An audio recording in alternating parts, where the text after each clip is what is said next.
Hello, YouTube peoples, since we're only on the YouTubes now. Welcome to a live episode of Goal Horns and Fight Songs. I'm your host, Wes, at Painted Bronco on Twitter. Joining me once again, if you are from the Twitter page, is my co-host, Mike. Mike, how are you doing this fine week? What a weekend it was in college hockey. Other than not having any facial hair right now because of my Halloween costume, I'm doing all right. I just don't like looking at myself in the mirror, and I know you hate looking at me right now. Yep, I'm going to find other places to look because you look stupid. But if you're going as a 70s tennis player, you have to have the handlebar mustache. I just probably should have kept it. I believe that I said you should have. I remember Yeah, distinctively saying that, yes, you should have kept it, or at least trimmed it down to a mustache, worn flannel, and called yourself Earl for the rest of the year until that chin cozy grew back. so about a week from now. All right, either way, it was a pretty good college weekend, I think. Yeah, it was. Especially with the games that I did watch and was able to watch while not doing other Halloween shenanigans. I did not watch as many games as I have in the past. I watched the ones that I wanted to and the ones I attended, and that was about it. So really, Well, I only watched the Western ones. I did watch some yeah. of the games, the other games, but I kind of watched them in at time and a half speed just to kind of get through them and get an idea of how the other teams played. So I've got that going for me. There you go. Well, let's jump into it. I don't know which way you want to go. I have the NCHC website up in the scores. So I think we could even just start with they have Miami and Denver as the top game there. We'll save UMD and Western for a little bit later, but Denver Miami went about as well as I expected, not quite for you. Denver able to pick up the wins 4-0 and then 4-2 against Miami out in Colorado. No, they were in Miami. They Oh, were were in they in Oxford, Miami? Ohio. See, that's why I don't like the NCHC website. Miami was the home team. Makes We them, discussed this. But yeah, you think I pay attention? I did have a split. Denver did earn the sweep. That being said, though, Pearson for Miami did not play awful. He faced a lot of shots, stopped a lot of them, and there were a lot of difficult shots for him to get to. But the skaters in front of him did not do a lot to help him. I think they took a couple bad penalties. I know, I believe it was Friday, they had a 3-on-5 that resulted in I believe the second goal of the weekend for Denver. Denver's one of those teams, man, you got to play your A game against them. Carter Mazer, who is the NCHC forward of the week and forward of the month for October, since we are through the first month of the year, had a hat trick on Friday. I believe that was a player that I said that we were going to want to keep an eye on in that series. Him and Red Savage. Carter Mazer lived up to my expectations of what he was able to do, and continues to be a player to keep an eye on. I think he's leading. He might be leading the NCHC in goals right now, if not more so. Let me double check that real quick. I'm pulling up. But Miami hung in there. They're definitely a better team than they were, I would say, last season. Still some growing pains, but they're gonna be. I think they're on the rise a little bit more so than they have been in a couple of recent years here. Yeah, he's Carter Mazer is tied with Jack Randall of Omaha with 10 goals in the whole NCAA. Nice. Yeah, we saw that last year with another Omaha player. I think it was Tyler Ward, came out October pretty hot, but cooled off quite rapidly after that. It was just a matter of who they were playing. Was who they were playing to start the year was conducive to the hot start he got off to, but it was not so much for the rest of the season. Whereas we kind of saw Ethan Frank last year just kind of build and build. And carry that scoring that he had across the entire season. Yeah, it wasn't where it was, oh, I'm going to score against the bad teams and then I can't score against the good teams that we play. He just always was a threat throughout the whole year, no matter who they were playing, and you had to account for uh, number 26 on the ice. Carter Mazer also has 4 game-winning goals this year. Like, just stupid. Yeah, I think we're going to be saying that a lot this year with just how stupid good he is. Yeah, I mean, we probably will, and we'll kind of talk about him more again once we get into who Denver's playing to open. Well, they open NCHC weekend, but I think this is the full weekend with a full slate of NCHC versus NCHC games. Yes, I believe it is. But we'll get into that a little bit later in the show. Let's continue with our roundup of last weekend, if I could get to the right page here. Colorado College Air Force. I predicted a split, the home teams winning each game. I was not, however, expecting it to be kind of a blowout win each way. Yeah, no kidding. Those two teams, they weren't even close as far as what they were doing. No, and once again we saw this NCHC push, or this college hockey push, for abiding by what might be the dumbest rules that they have to abide by. They started the game 4 aside because apparently someone didn't get off the ice for warm-ups in time, is what I'm assuming happened. I didn't actually read into the full penalty, but that's what it seems to be like. It's one of those penalties again. I believe there was a team also called, I don't remember which team it was, or even if it was in the NCHC, but there was a team called for skating to the goalie after, I think, the first period as opposed to getting off the ice. So a team took a penalty for that. Like, we're going to pay enough attention to know how much time is left on the clock during warm-ups 20 minutes before the puck, or 23 minutes before the national anthem is sung, but we're not going to figure out how to call a penalty on a dude being chopped in the crease. Like, these calls are stupid. And yet they're affecting games now. And I think the referees, you can't fault them because they need to call these. I just think they probably think they're as dumb as the rest of us, except for the people that decided that it was a good idea to put them in. And apparently they're old rules that just haven't been being called. But at the same time, it was the Bemidji State game. Bemidji State and St. Cloud State is the one where they called the guys for skating to the goalie instead of making their way off the ice after the first period. Like, this is... It's utter nonsense.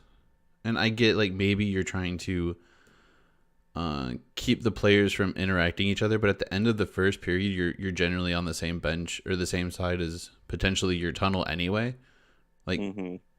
Really, these are the points we're cracking down. This is almost as stupid as when the NFL was like, "Oh, hey guys, no celebrating touchdowns in the end zone." Yeah, don't go down to the knee or whatever. We're going to let the most asinine things dictate potentially games now. And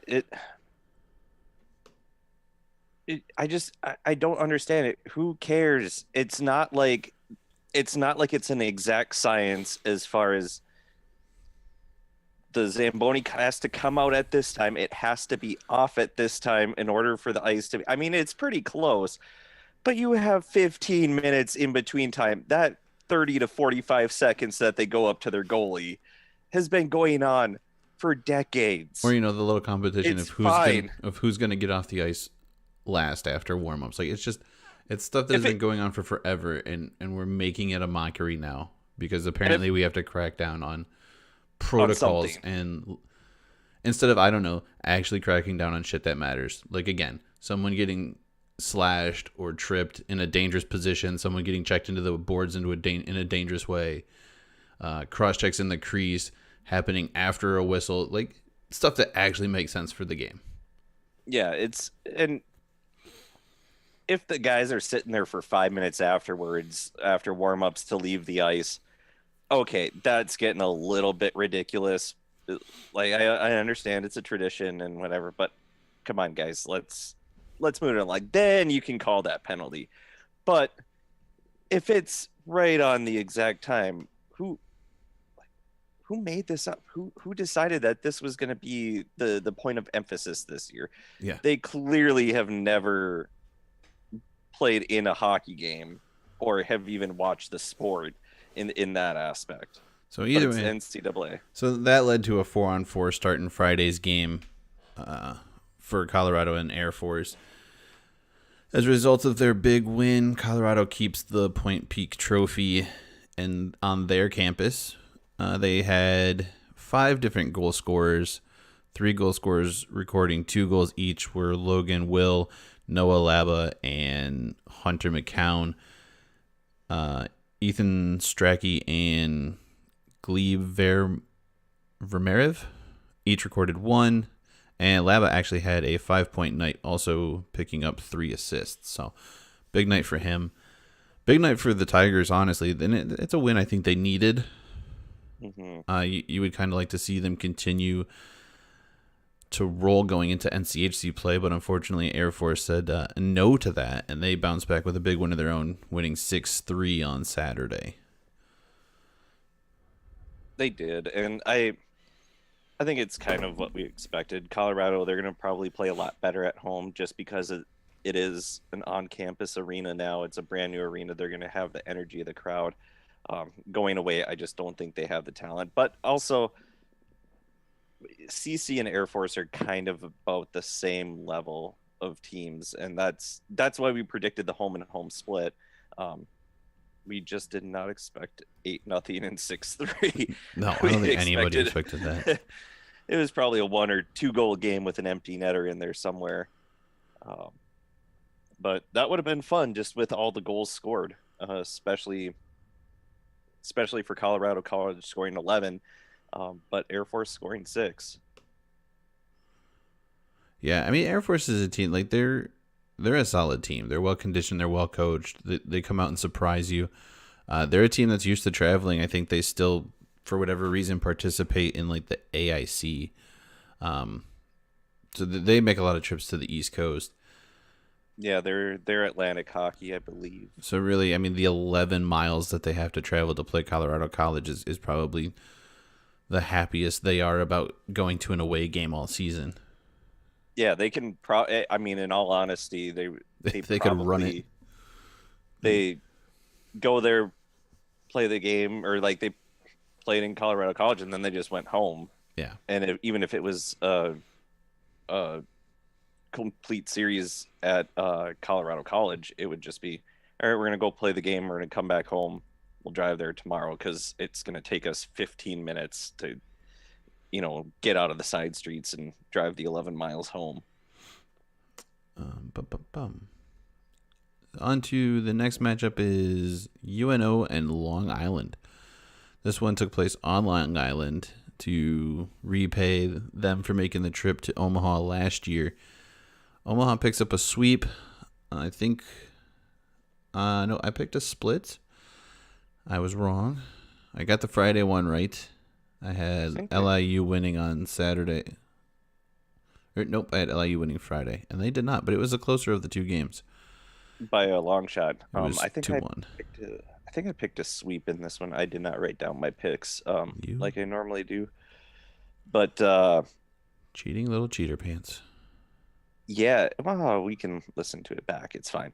But yeah, that's a tale of two games if I've ever seen one. A 2-1 win for Omaha on Friday night, and then Jesus Christ. I'll tell you, it's hard to win when you have 8 penalties, though. LIU had 8 power play opportunities, went 1 for 8. At least the penalty killers got some work. Kind of shows Long Island, but yeah, 2-1 on Friday, and then they probably had a long, difficult talk about how they played on Friday, and they came back, and Omaha showed them that they were an NCHC team and won 7-1, I believe it was, on Saturday.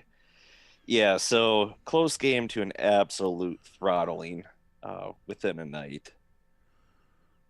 Miami's at 4-3-1 on the season. Not a bad start. Again, we kind of their non-conference schedule kind of pumps them up a little bit. So it'll be interesting to see kind of where everybody falls come NCHC playtime. again, LIU had the advantage on power plays. They went 1 for 2 on Saturday night. Not that it helped them much, but UNO, you got to stay out of the penalty box no matter who you're playing. Definitely not something you want to keep trying to do. Oh yeah, definitely do not want to be taking 8 penalties in a game. That's a bit ridiculous. And I'm sure the coaching staff was not happy, and the players, they probably weren't happy with themselves. Um, if you give me 8 opportunities on a power play, I can probably find the back of the net. It's kind of the talent differential between conferences, and Long Island being a relatively new program versus Omaha, who is middle of the pack and the best conference in college hockey. A little bit surprising here in the next one. We had Bemidji versus St. Cloud State. I believe this was this a home and home as well? I think it was. Either way, I had St. Cloud State sweeping, and that did not happen. A little shake-up on Friday night. Bemidji State got the win Friday. Pretty impressively, too, if I remember right. Yeah, I'm looking up. 3-1 at Bemidji. So the home teams won both games here, too. Yes, they did. Which seems to be a pretty common thing in home and homes. But 3-1, 4-1 were the scores there, so St. Cloud State came right back and let them know, like, hey, you might have it on your ice, but we've got it on ours. And I'm pretty sure I predicted St. Cloud to sweep just with how they've been playing. But out of all these, I think I'm the least surprised by this split, just because Bemidji is not a bad hockey team. They just are. They don't get talked about at all in college hockey, especially being in Minnesota, where you have UMD, St. Cloud, the Gophers, and Mankato all being top programs. They're kind of the redheaded stepchild of Minnesota as far as college hockey teams go, even though they are a fairly decent hockey team. Yeah, and Jackson Castor was the goaltender for St. Cloud, who earned St. Cloud's first loss on the season. Dominic Bassi started Saturday's game at home. He picked up the St. Cloud Huskies' 6th win on the season. He stays, or is it 7th? I think it's 7th win of the season. Yes, they're 7-1. He stays perfect on the season at 4-0 after coming over from Colorado College, and earned himself, I believe, the NCHC Goaltender of the Month award. Coronis was the goaltender of the week.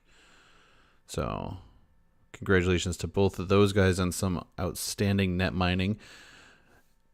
And Dominic, he's making the most out of his transfer time and has a really good team in front of him, and they're showing it every night. So as long as he can continue this role that he's on, he could definitely help St. Cloud make a run at the Penrose Cup this year, it seems like. But again, that's kind of, we'll see how things shake out when we get into NCHC play. Yeah, he's been playing solid, and they've had a good non-conference schedule. So for him to be undefeated through the 4 games that he's played, he's doing pretty well. And it, like we talked about, good goalie on a bad team, bad goalie on a good team. What's the difference? And so far, it looks like it's a pretty good pairing. Let me make sure that he is actually 4-0. I think they've split. I think they've each played 1 game of every series so far.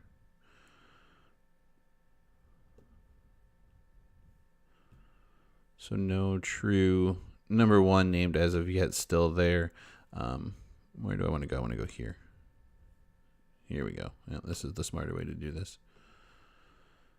Nope, stop it. Damn it.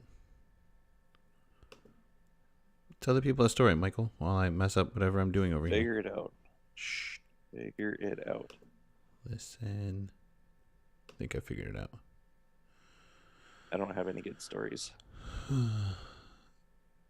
Oh, yeah, they've each played 4 games. So, Bassie is 4-0 with a shootout win, it looks like, and Castor is 3-1. So yeah, still split in time. It'll be interesting to see if they continue to do that when we get into NCHC play, or if Dominic can actually establish himself as a true number one and take over the majority of starts. Because I think St. Cloud's really kind of the only school that's running the goalie tandem at this point. Western has gone primarily with Cameron Rowe as of now. I think UMD is mostly Stay Skull's net. Denver, we know, is Coronis' playground. Matt Vernon is getting most of the starts in Colorado. Maybe UNO is still mixing it up a little bit with their incoming freshman goalie who played in the World Juniors. And then Miami's mostly Pearson still.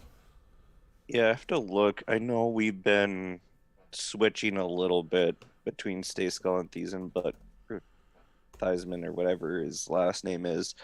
But I think at least have enough respect for your own team to learn their names. God, this guy. You know what? It's fine. Let's see. I'm trying to look. Mm-hmm.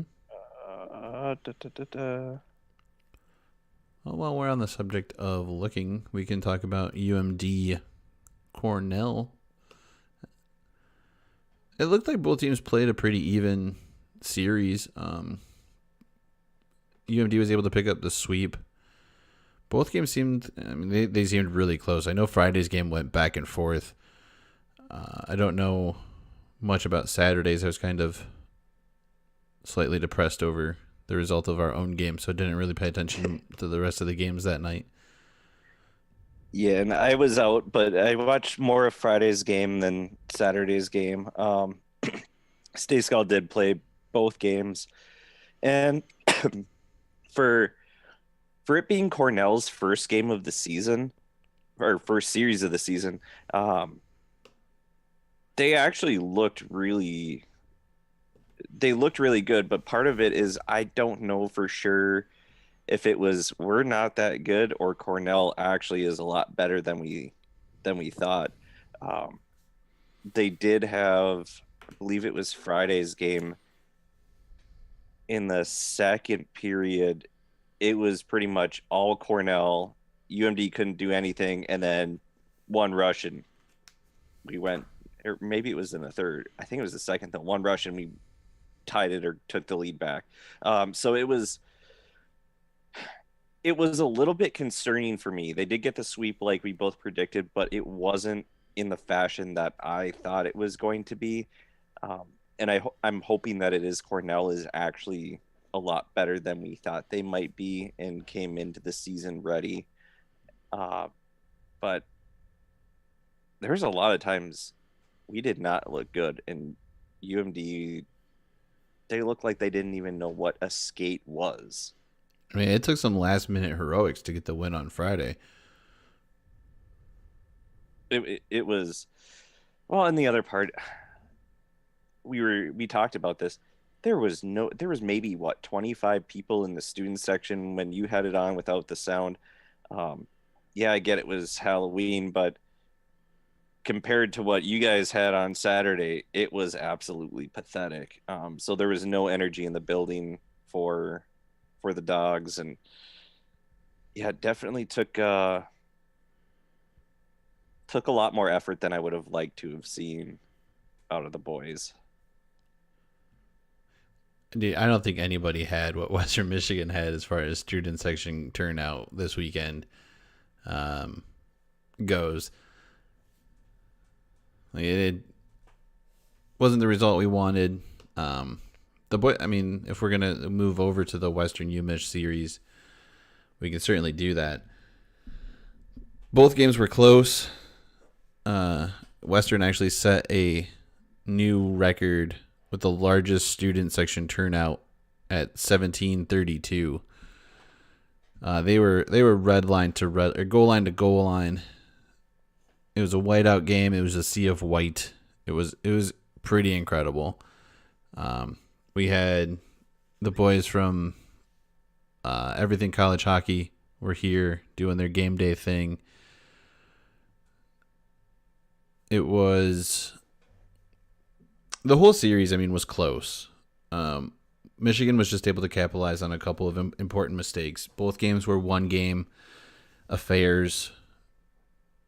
I think the Friday matchup, it literally came down to like a turnover in the neutral zone that led to a breakaway and gave Michigan the game-winning goal late. Saturday, it was penalty. We couldn't get out of our own way. We did a solid job containing them 5-a-side, but it was special teams that played a big deal. Michigan was 4 for 5 on the power play. You can't have that. Absolutely can't have it. No. When you limit a team to 22 shots throughout the game, but they're still scoring 4 goals with a man advantage, like you got to do something different. I think a couple power plays were literally less than 15 seconds. Like they just set it up, knocked it in. Got to be better, 100%. There was a couple goals that kind of it looked like the goalie had them, but somehow they trickled past him and in the back of the net. If you're a goaltender, you got to make sure you've got that puck secure when you're making stops. Things happen. I understand that. I'm not trying to put all the blame on him. We only blocked 8 shots. In the defensive zone, it's got to be an all-you-can-eat biscuit buffet. Like, do what you can to get in front of pucks. 8 is such a low number. When I think Michigan's team stepped up at 8-17, I think, and Western still put up 45 shots on goal. And this is why you didn't like catcher, or you played catcher because you thought you had all the protective equipment. It's tougher to tell people to just get in front of pucks when they're coming that hard. But Rowe, towards the end of the game, I didn't see all of it. And you had said he'd given up a few soft goals, but towards the end of the game and in overtime, he made some huge saves to give you guys a chance. Oh, and 100%. I was sitting there watching it, and like I was going up and down, and I was showing my brother and his girlfriend. I'm like, look at how cool this atmosphere is, and I was just so excited to watch the game. And he played well. I felt bad for him when he let that overtime goal in, because it was like, oh, he did so well to keep you in it. And he 100% kept us in that game. And like I said, it literally came down to just a couple of things. Like I said, they scored a couple. I think they had one power play that literally lasted like 9 seconds or 12 seconds or something. I think they were 9 and 12 were their 2 shortest power plays. And it was just a matter of us not being in the right spots to get in front of pucks and them having open lanes. Like Michigan has top talented players again. They're going to. Yes. And the whole team has to be able to play its top game and limit opportunities. You can't give up 5 power plays to a team like that. They're going to capitalize. They capitalized 4 times. So, I know that Cam wants probably at least 2 of those goals back. But at the same time, like, you can't take penalties. You can't block more than 8. Like, you got to block more than 8 shots. Oh, yeah, absolutely. You can't give up the high-quality chances. If you're limiting them to 22 shots, you should still block more than 8, because that only gives them 30 shot attempts. Yeah. And to give up 6 goals on 30 shot attempts, it's not great. No. So, I mean, like, there's definitely room for improvement. Western is still showing that they can compete with anyone in the country. Both of these games were winnable. We just have to really limit our mistakes and capitalize on theirs. And we did that a couple times for sure. We've got to figure out the power play. Here's another thing. Can we please, I don't know who decided that this was how you play hockey. Why are people standing next to the net? I don't know how many plays we ran, either on the power play or 5-on-5, where our dude is standing completely next to the net trying to tip it with just like the blade of his stick. Because literally the one time we had him directly in front of the goalie, we scored on a power play on a shot from the blue line. Like, I think it's more everyone wants the glory of scoring the goal and having that beautiful tip than taking a deflate. I mean, it still counts the same if it hits you in the knee and it goes in. You're not It still taking counts. you're not taking the goalie's eyes away standing 3 feet to his left or right.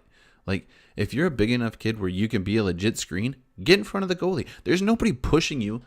Like, there was literally nobody pushing him out of the way. Our players were just standing next to the goaltenders.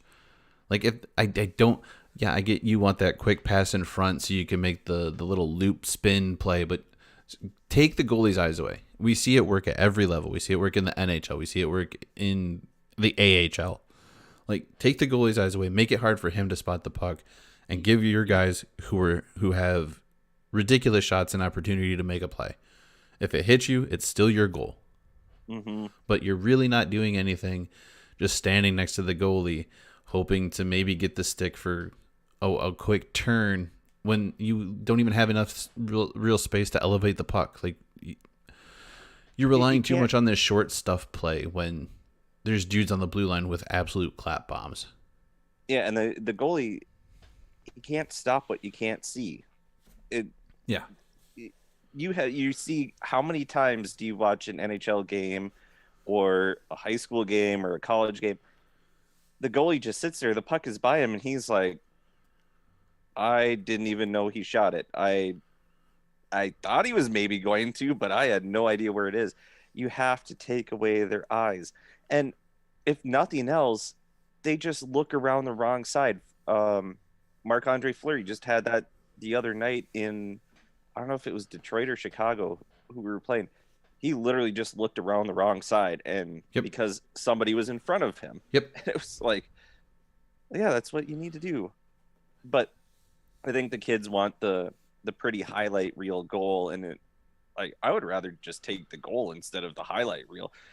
If I'm good enough, I'm going to get a highlight reel play, but coaches are going to look for, and I think that's what they need to instill in these kids is coaches are going to look for guys that want to take pucks in front of the net and be that big body. Jordan Greenway is a kid for the Wild. He's like 6'7", and he's finally starting to realize he should plant his big old ass in front of a goalie, because how are you going to see around a 6'7" guy? The only person that maybe could would be Ben Bishop at 6'6". Yeah. I don't know. Like, I hope that we're not coaching that this way. Like, it seems like at least our first power play, like, that is the play to run, is to camp the dude on the side of the net. And he's not even really there for rebounds, though. He's there for, like, this quick pass off the, if I'm the goalie, it's a quick pass from the left corner quarter boards right in front of me, and he's trying to spin around and pull this puck in and tuck it somewhere weird. Like, just screen the goalie. Just screen him. Let dudes rip shots like it's warm-ups from the umbrella. Like, put your stick in the way.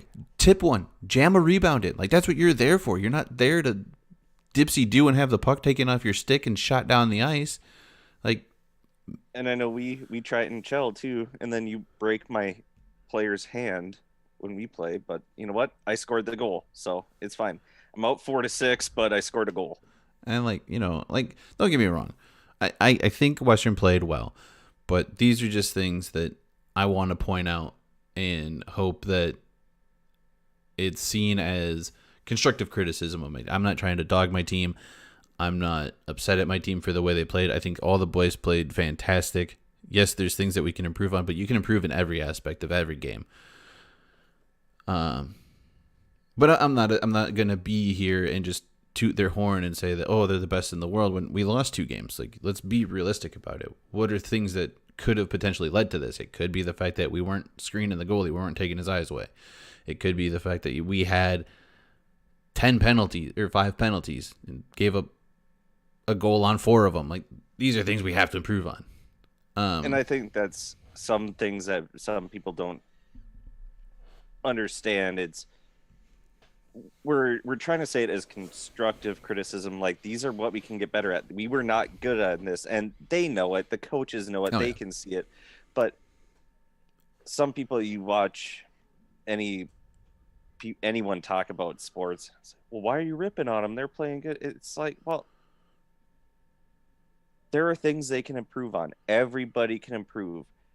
Michael Jordan had things he could have improved on. Wayne Gretzky could have had things he could have improved on. It's it's constructive criticism because nobody's perfect, but we're not going to hate them before it and be like, oh, they suck. Get them, get the rest of the team off the ice. Don't play another game.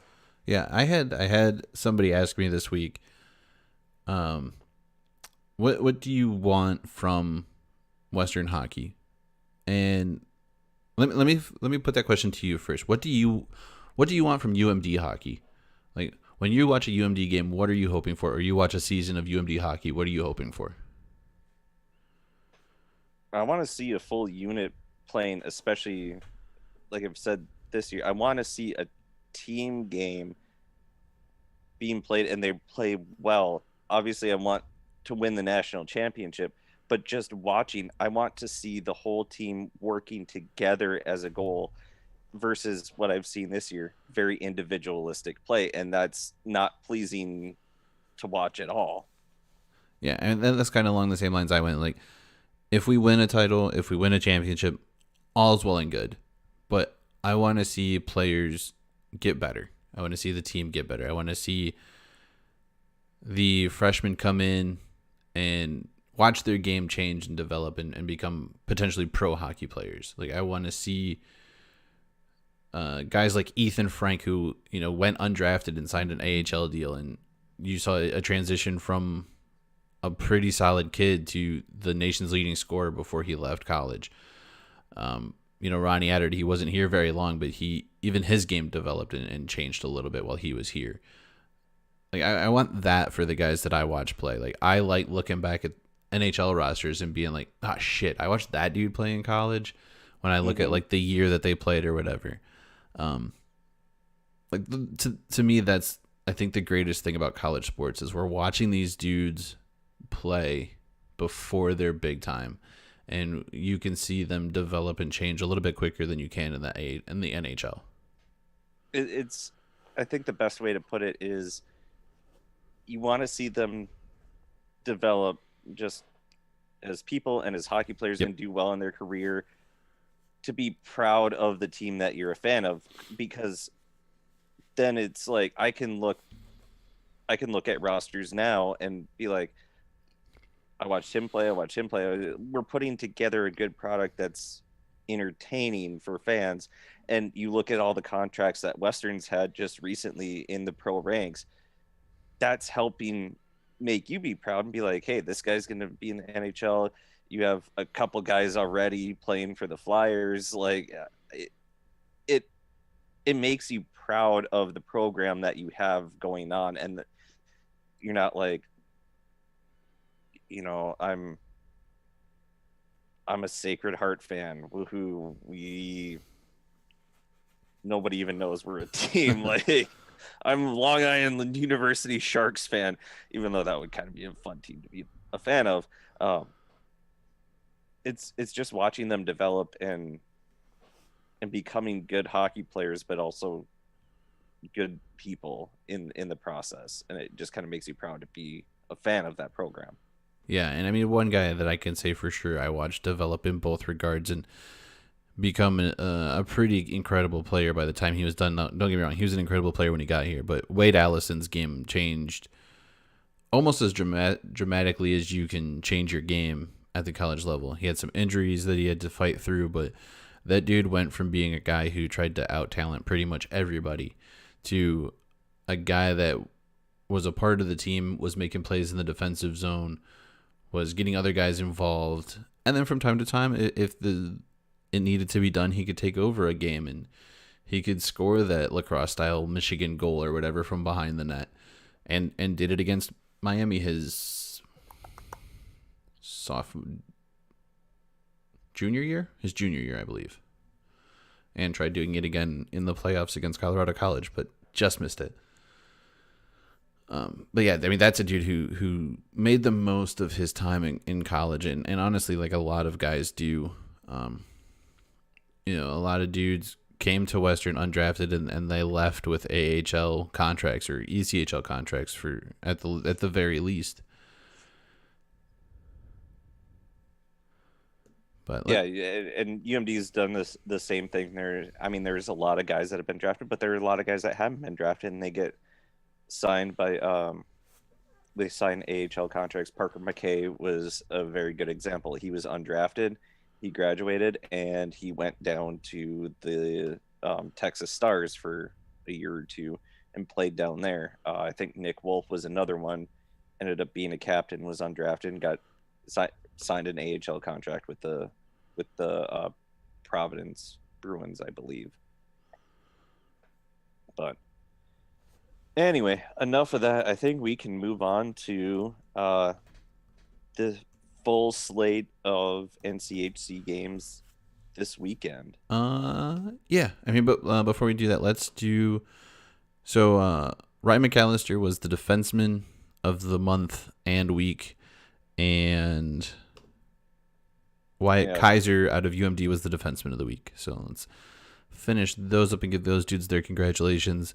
So once again, players of the week were forward Carter Mazer, defenseman Wyatt Kaiser, rookie Ryan McAllister, goaltender Magnus Corona. Players of the month for October, player Carter Mazer, rookie Ryan McAllister, goaltender Dominic Bassi. Good bounce back from Wyatt Kaiser after Aaron judging the Wisconsin player in the face. And that's 3 straight weeks with a Bronco as a player of the week. After nearly sweeping the awards 2 weeks ago. Look at you guys. I know, we're on the rise.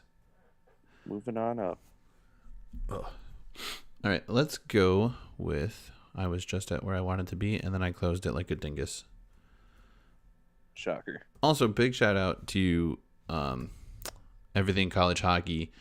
Those dudes are putting in some work with they're trying to, I think they are working with Barstool to do their college hockey game day, which if you haven't had the opportunity to experience that at a campus close to you, it's a good time. They're putting in the work trying to make college hockey more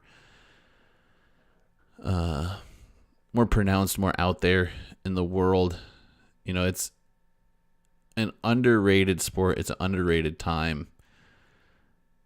It would be cool to see it grow more.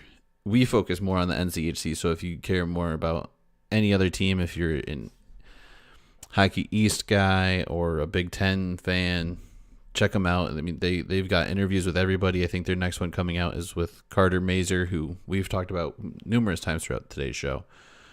So give those dudes a check out. Give them a follow. They do good stuff. Yeah, and it's really good that they're trying to grow the game, because we talked about this probably offline. The amount of talent, and I talked about this with my brother, the amount of talent that's out there in the world for hockey players within North America and Europe, to grow the game more and give more kids an opportunity to play college hockey and get more recognition from pro teams that they might not get playing in their pro club, say in Austria, just because Wilder on and Marco Rossi is there. That would be really cool, and it would make it even more fun to become a national champion with more college hockey teams. Oh, for sure. All right, let's jump into the schedule. Let's just go in the same order that it is on NCHChockey.com. First matchup, which is pretty much, it looks like by time zone, basically. Mm-hmm.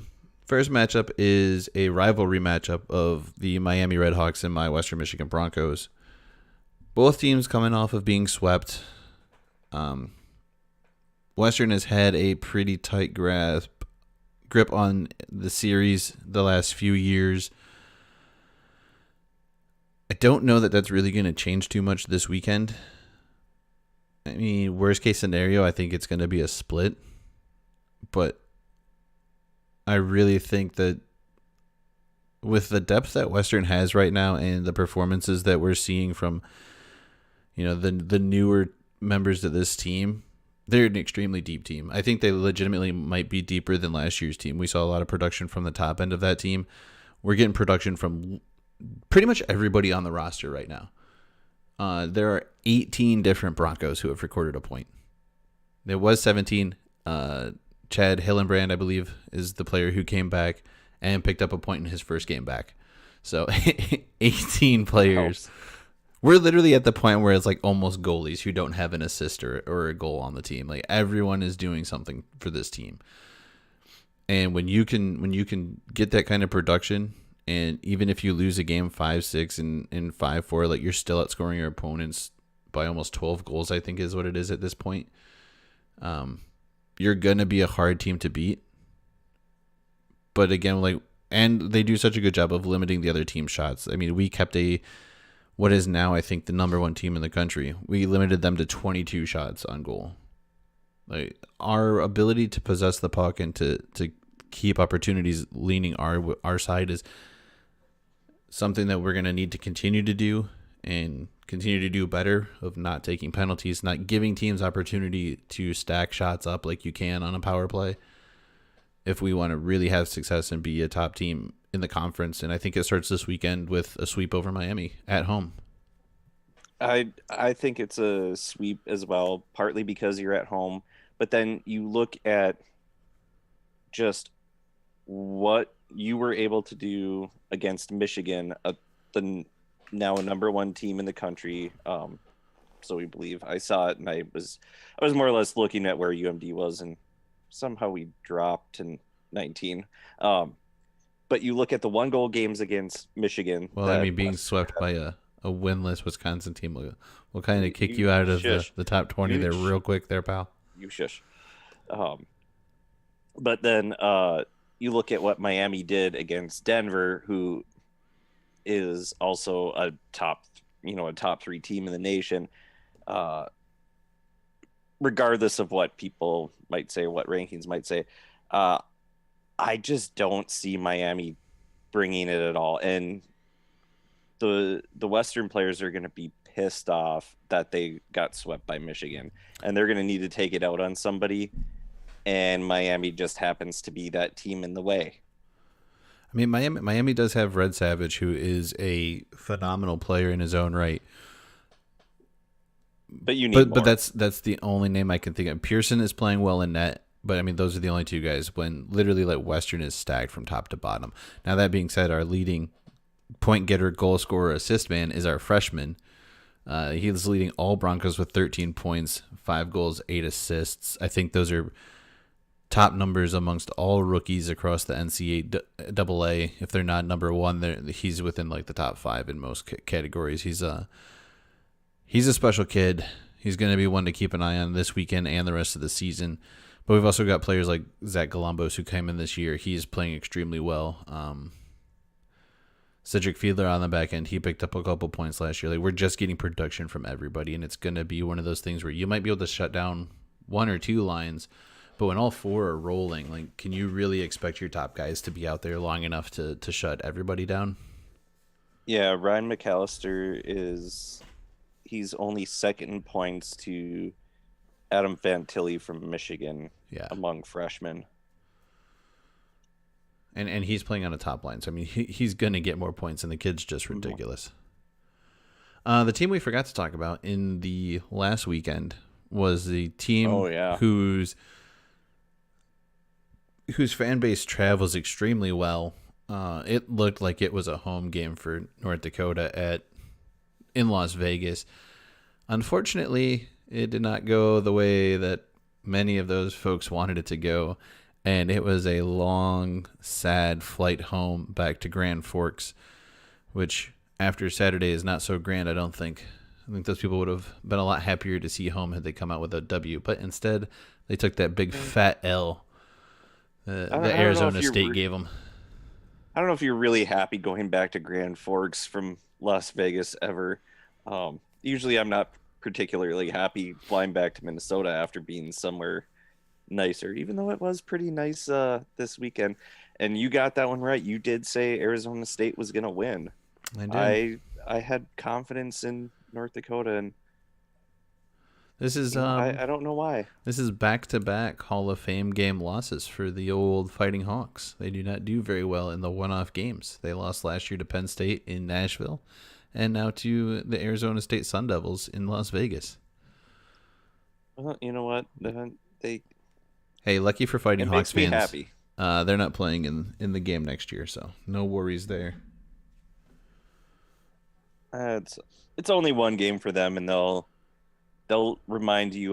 They're like Habs fans. They'll remind you of the national championships they won way back in the day.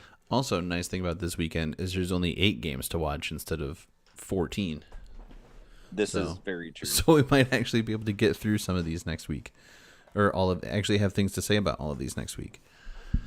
But the Fighting Hawks are on the road once again, going to Omaha to take on the Mavericks of Nebraska Omaha. It's a de facto rivalry game for them. Like we've pointed out, everybody really but North Dakota and Omaha have a quote unquote close rival that they scheduled 2 series with every year, and these were the odd teams out, so they got stuck together, and this is their first meeting of the season. I kind of I like a split in this series with Omaha taking Fridays and then North Dakota making the adjustment on Saturday. Um, Omaha's riding a little bit high off of a 7-1 beatdown of Long Island. North Dakota's a little bit downtrodden, I think, from losing to an Arizona State team that isn't that great, and they have to travel. So I think Omaha wins on Friday, and then North Dakota makes the adjustment on Saturday, and it's a split that way. I don't know how I feel about this series yet. I might. The more we talk about it, the more I might get to having a clear pick. Omaha, I don't know. Like we saw last year, like their non-conference schedule ballooned them, and I kind of feel like that's happening again this year. But at the same token, I think we're starting to see some of the cracks in North Dakota's armor. That being said, like we thought they were going to have a tough time last year with the number of new players, both coming in as freshmen and transfer students, and that was not the case whatsoever. Like they came in, played well, took a share of the Penrose. The only reason it wasn't a Penrose outright is because of these Nebraska Omaha Mavericks. So they're a team that's kind of been a thorn in the side of North Dakota. That being said, yes, you have a team that's riding a high of a big win. But again, how good is Long Island? How much do we actually learn about Omaha from that game? But then my counterpoint to that would be, how good is North Dakota losing to an Arizona State team? Yes, it's a one-off game, but Arizona State swept by UMD, and I don't even really know how good we are this year. That could just be a little more of we overlooked the team in front of us as far as North Dakota goes. Mm-hmm. And that's the fun part about picking these things. It's like it's also a series where I don't necessarily trust either goalie. I don't trust DeRuyter for North Dakota. I don't trust the dude whose name I can't even freaking say for Omaha. One of those two dudes has to play a better game. It comes down to who allows the most goals. So I think a sweep is right, or a split is probably the safest bet here. I just think that maybe Omaha swings too far, or North Dakota makes the adjustments from last week to this week, being that it's a familiar opponent, and they want to show the world that, hey, we're a better team than we showed last week. So maybe they come out and take the win Friday, and it settles Omaha back down a little bit, and they get back to work. But so I don't know that I'm going to necessarily pick winners Friday, Saturday, but I'm going to say it's a split. I could really see either game going either way, but I'm going to say that it's a split. I just don't trust the goalies enough to really put money on either one outperforming the other on any given night. Which that makes sense. The next one that we have is probably going to be the most entertaining and most interesting one of the weekend. and that is St. Cloud State versus Denver. And I am What trying are to the look. teams? Is this a top five matchup, or is Denver not made it back up there yet?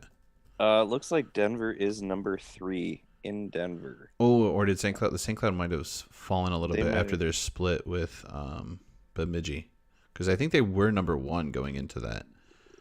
yeah, give They are me, number four. yeah, so it is a top 5 I have matchup. Denver at my ranking. The USHO rankings are Michigan 1, Denver 2, Minnesota 3, Yeah. St. Cloud 4. Yeah, okay, so they haven't updated the website on St. Cloud's because they still have Denver as 3. Okay. But yeah, still a top 5 matchup. This is going to be very entertaining. Um, I think if there's one matchup for anybody to watch, it is going to be this series. Um, and I'd written down split, but then I was like, oh wait, it's in Denver. They are extremely tough to beat at home. Uh, coming off a more or less easy weekend versus Miami, about as easy as you can get in the NCHC. Uh, I think Denver sweeps at home, even though it's a top 5 matchup. They're at home, and we just hammered this point home. Like we've hammered this point the whole time. They didn't lose until like February of last year at home when they lost to UMD. They take advantage of their home ice, and they do not. You have to drag them out with legs lost if they're going to lose. You just have to battle and battle and battle. And St. Cloud could. Bassie is at least used to playing at the altitude, more or less. He's probably less than he was last year, just not being up there. He's used to playing Denver.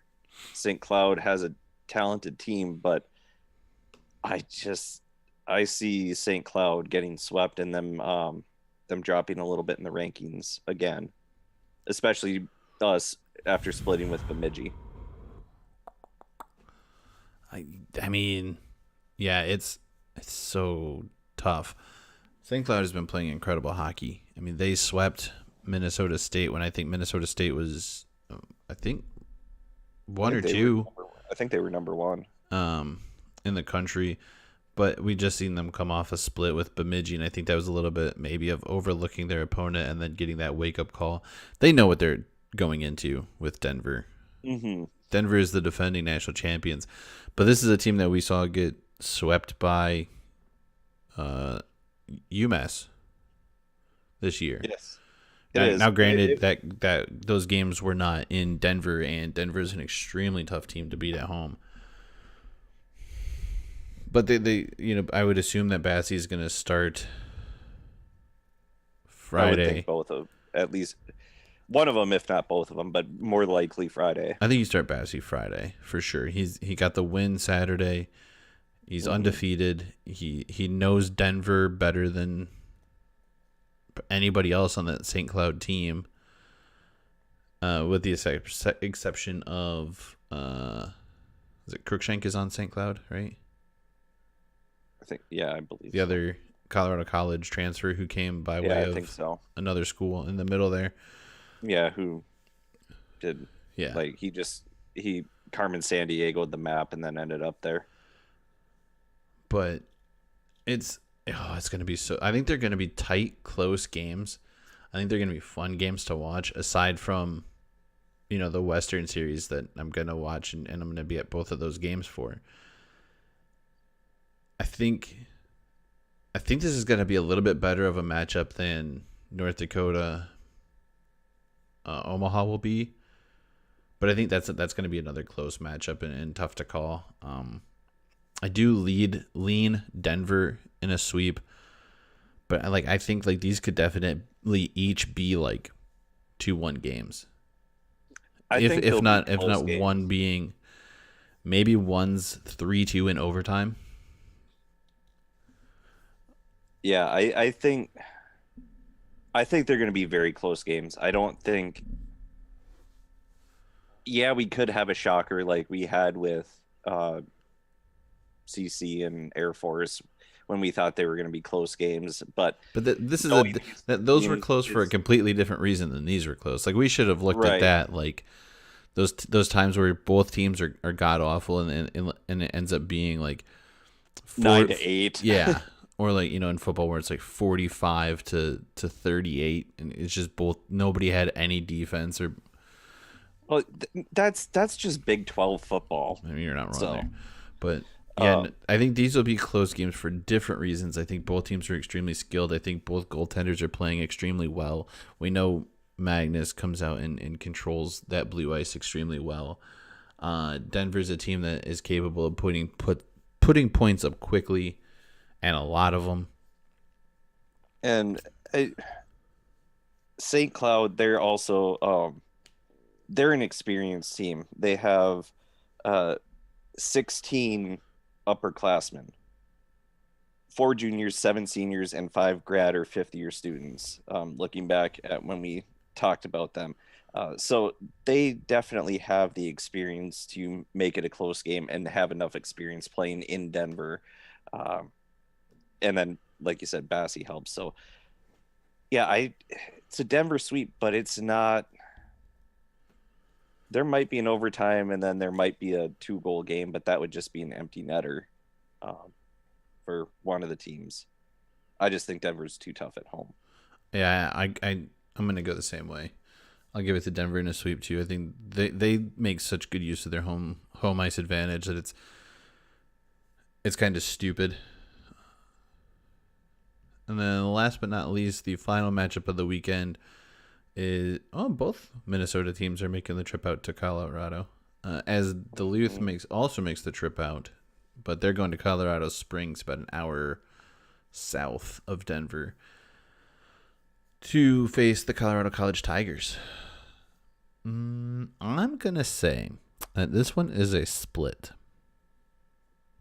Mm-hmm. That's actually what I was thinking. I Uh, think Colorado College, they've been so well, inconsistent. They've beaten the teams they were supposed to beat, but they've also done things like lose 6-3 to Air Force. well, this is my logic on the split. Is well, typically once we get into conference play, we don't sweep anybody because we just think that's a sin. Um, but you look at the teams that we've played and the teams that we've beaten, the teams that we've lost to. The only Ooh. quality opponent that we've lost to was Mankato, and we got killed by them. We beat Arizona State, which we should have. We got swept by Wisconsin and Cornell. It remains to be determined if they're actually a lot better than we thought or if we are just that bad. But I thought we should have won by more than we did both games. And we have not looked good. The team hasn't bought into the team concept with the young guys and the leaders that I thought were going to be, for lack of a better way to say it, better than they are. They're not showing up and they're not leading and they're not showing the younger kids that if you play in this system, they're it's almost like they're okay, we're out from the shadow of the older guys that were in front of us. Now we can go play individualistic hockey, and that's not going to work. That's the system has been what's been successful throughout these past 10 years. And so if they don't fix it, it's a split. And I think Colorado College can definitely get one of these games. All right. Here's the positives for Colorado College. They are 3-0 at home. They are 0-5 on the road. It's at home. They have wins over Alaska Anchorage and Air Force. They were swept by St. Lawrence and Arizona State and lost to Air Force at Air Force. Oh, I don't know how I feel about this team. I so want them to be good and to be competitive, but they're so inconsistent. Oh, I mean, they're inconsistent, but I would say they're more consistent on losing than they are just Their ability to find ways to lose games it's impressive. is, oh boy, it is It's, up there. it's It is up there at like almost Detroit Lion levels. that's a But pretty high peak. but they're a team with a national title in their history, so like they've done it. Oh, they were in the later years of the well, towards the end of the WCHA. I was going to games and playing Colorado College was a big deal because they were a good team. It was back in like I think Niskanen was playing, but JT Brown, that the early 2010s, they were a really good team. Late 2000s, early 2010s, Colorado College was a damn good team.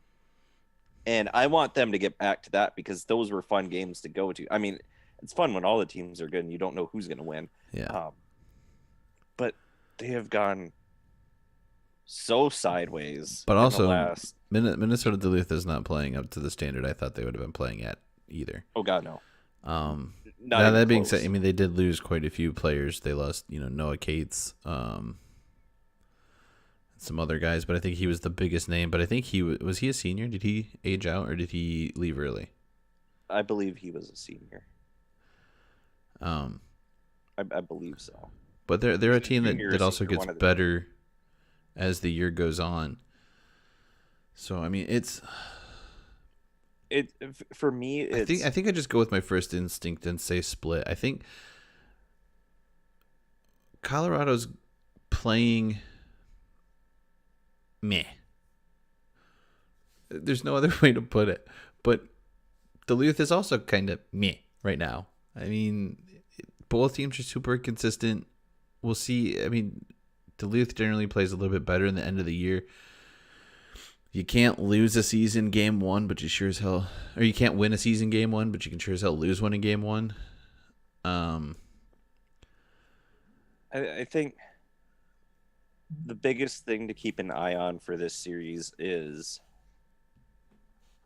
are the freshmen going to start for UMD going to start buying into the system? Because they have talent, but it's kind of going back to earlier when we were talking about the power play and guys just standing 3 feet on the side of the net.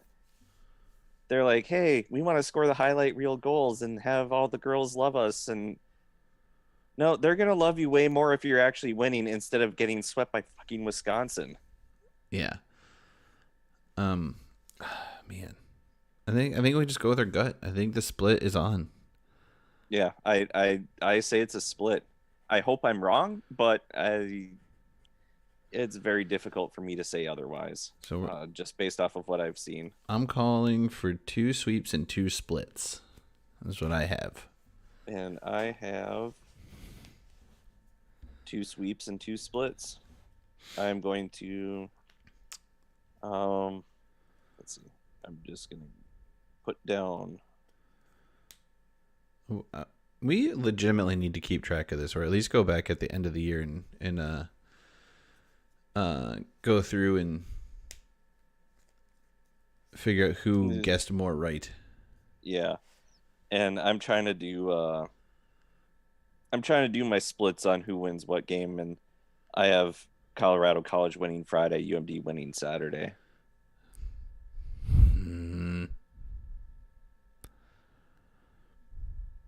I mean, UMD's coming in with a little bit more momentum. Honestly, you know what? I'm going to make a slightly more specific prediction. Oh, God. If UMD can win Friday, I think they can complete the sweep. I think if Colorado College wins Friday, It'll be a split. Oh, you have more faith in my team than I do. I think if UMD can keep it going, because they had to fight so hard against Cornell, and they had some last minute heroics in game 1. Game 2 was a little bit more sound for them. Colorado College thumped Air Force and then kind of got thumped back. And so they're coming off of a loss, and maybe they swing a little too hard trying to fix too many things all at once. And UMD is able to kind of play their game. Maybe they chase a little too hard. So I think if UMD can win Friday, they have a better opportunity at completing the sweep than Colorado College would.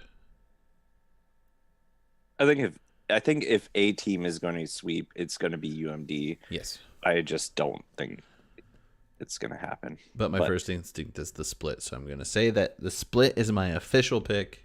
That's what we're booking. We're booking that one. The book 'em picks, the lock it in, are WMU sweep over Miami, Omaha and UND split, Denver sweeps St. Cloud, and Colorado College and UMD split the weekend. And sounds good to me. Denver will have a pretty solid lead or hold on first place after the first full week of NCHC play, but their second weekend of it, because they are currently sitting in first place with 6 points. Because they had to be special and play a game beforehand. Yeah, they played a... Well, I mean, Miami's in last place with 2 losses in the conference. So there's that. Everyone else is tied for second. Yeah. Let's see. Some quick programming notes here. I think we're going to make the move to YouTube full time. So there's no more real need to talk about Twitch. Hit the like, hit the subscribe, ring the bell for notifications if you really want to. If you don't, whatever, it's fine. This just is a little bit easier on us to stay here. In 2 weeks' time, November 18th, we will have the athletic director from Western Michigan as a guest at 8:30. That will be on a Thursday. That'll be a special Thursday episode. So there might be 2 episodes that week. 17th. I said the 18th, didn't I? Yes. Yeah, that was the original date suggested, and I was like, no. I'm happy it's the 17th. Yeah, it was supposed to be like the 18th at like 3:30, and I'm like, I'm at work that time, please. No. Yeah, I'm at work too. So, Thursday, 8:30 p.m., November 17th, right here. Brand new athletic director Dan Bartholomew from Western Michigan University will join the show to talk about his experience with the NCHC and what it's like being an athletic director at a university whose students prefer a non-traditional sport. So I really look forward to that conversation. Next week, so you might get 2 episodes that week. There might be, maybe we do just a weekend wrap-up show Tuesday, and then we do a look-forward show after our interview with Dan on Thursday. I think that sounds like the best idea. And then the Thursday after that,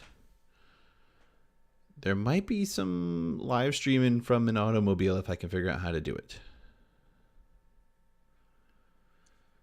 Yeah. Well, we're going to need to do something to pass the time because God forbid we have to sit in a car together for that long. Because we will be on a 9-hour road trip to the wonderful city of Nashville and on a hockey adventure.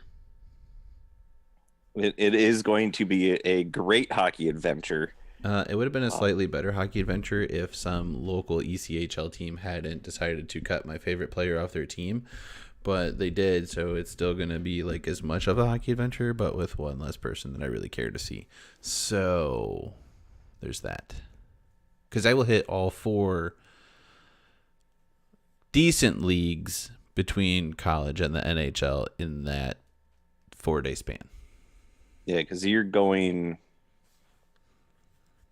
up the night before to watch. I'm staying at home the night before to watch the ECHL, driving to pick you up. We drive down NHL, college NCAA. NCAA, and then we drive to Chicago the day after on Saturday for the AHL. So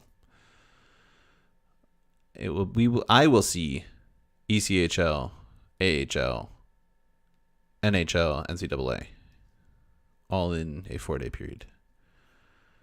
Sounds like a great way to spend Thanksgiving. I'm happy about it. I think that's wrapping up for notes. Again, there's things scrolling at the bottom there. If that information is useful to you, cool. If not, well, it's still there. It's not going anywhere. So don't look at it. I don't know. Don't use it.